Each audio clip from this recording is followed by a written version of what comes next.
ووضع الكتاب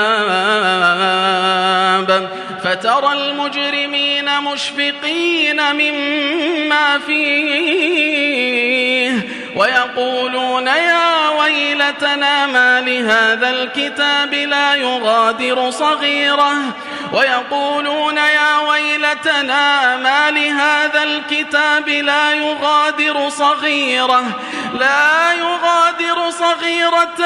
ولا كبيرة